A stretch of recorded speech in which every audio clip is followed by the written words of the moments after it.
Welcome into In Focus Kentucky. I'm Mario Anderson. Kentucky Governor Matt Bevin recently vetoed House Bill 358, a measure intended to give regional universities, county health departments, and many other agencies relief from a spike in pension costs they face starting July 1. Bevin has said that he'd call a special session before then so lawmakers can consider a substitute proposal to clean up parts of the bill, which includes removing a provision the governor says is illegal that could cut benefits of current retirees. He also wants legislators to fix some dates listed in the final version of the bill.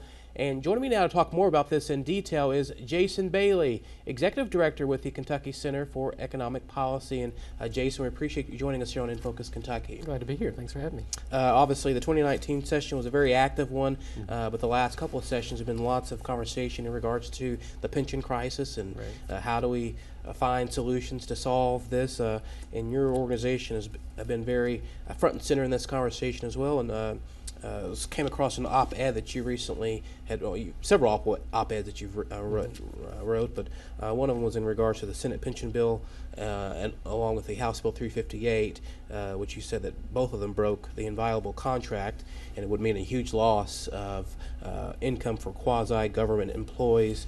Talk about that op-ed and kind of what your research has found in regards to these pension issues. Yeah, well, there are a lot of the employees who work at these organizations, these quasi-governmental organizations, that were hired before 2008, and there are about 6,700 of those employees. And 2008 and before 2013, when they changed the pension system in a pretty dramatic way. All those employees that were hired before 2013 are protected under the inviolable contract. And that's about 6,700 of the roughly 9,000 employees that work at these universities and health departments and et cetera. So these are mid-career employees. They've put time, they put 10, 15, even 20 years at these organizations. And there are various versions of the bill that threaten, including in the Senate, and there was a version of it in the final bill that passed that threatened to cut off their benefits immediately. Or if the organization was 30 days behind on their payment, it would cut off their benefits immediately. And if you're an employee that's mid-career that has put that much time in, it's a huge loss of income to then switch to a 401k in your 21st year of service. You start a 401k, well, that's not going to add up to anything by the time you reach retirement age.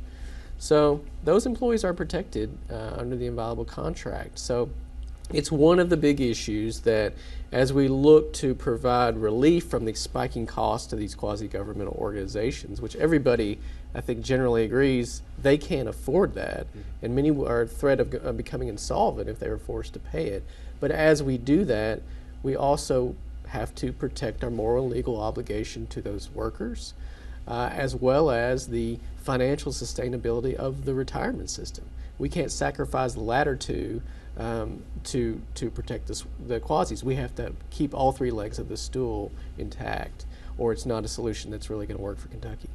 Now, the governor has mentioned that he feels that this special session could address and fix all the issues. It could take one day to figure this all out.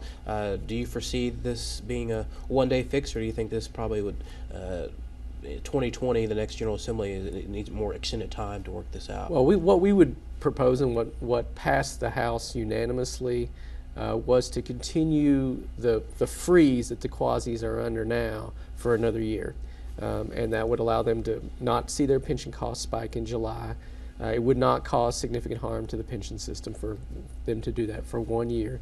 And then we would roll into the 2020 session, which is a budget session. And that's the time and the place to have the conversation about this issue long term and how we're going to make sure the pension system receives the money it needs, make sure the quasi-governmental organizations are able to continue to be viable and provide the services they want at the same time. So we would propose, and that we not try to cram something in. If they have a one-day session, then that's a bill that no one has read, that they will be introducing and passing through in a single day.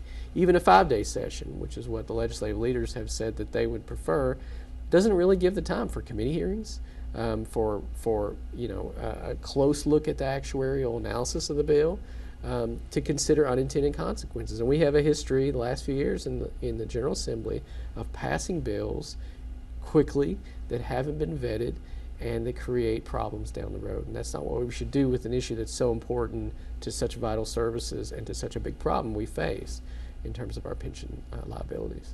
And it's still going to be probably several years where we can, legislators will probably be spending to be able to address this pension conversation. It's been something that's been brewing obviously for many years now, but there's not a quick solution to it. There's not. I mean, we're talking about, liabilities are really owed over the next 50 plus years actually. And we're trying to figure out a schedule as a state where we're going to pay past liabilities where we fell behind on the payments, and figure out a way to do that responsibly, and that shares the burden equitably between now and the future, and among Kentuckians across the state now. And we've had this conversation, this debate for a number of years. What we haven't had, that everybody who looks closely at the issue understands we need, is more revenue. We have not raised more revenue.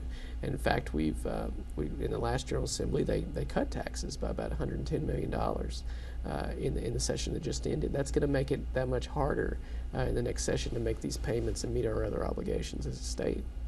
Well, Jason, we really appreciate you joining us and providing some additional context to this conversation, and a conversation that we'll continue to be having for a little longer here in the Commonwealth. So. All right, thanks for having me. Absolutely. Now, coming up next, we'll bring you my interview with the sponsor of the vetoed House Bill 358, Kentucky State Representative James Tipton.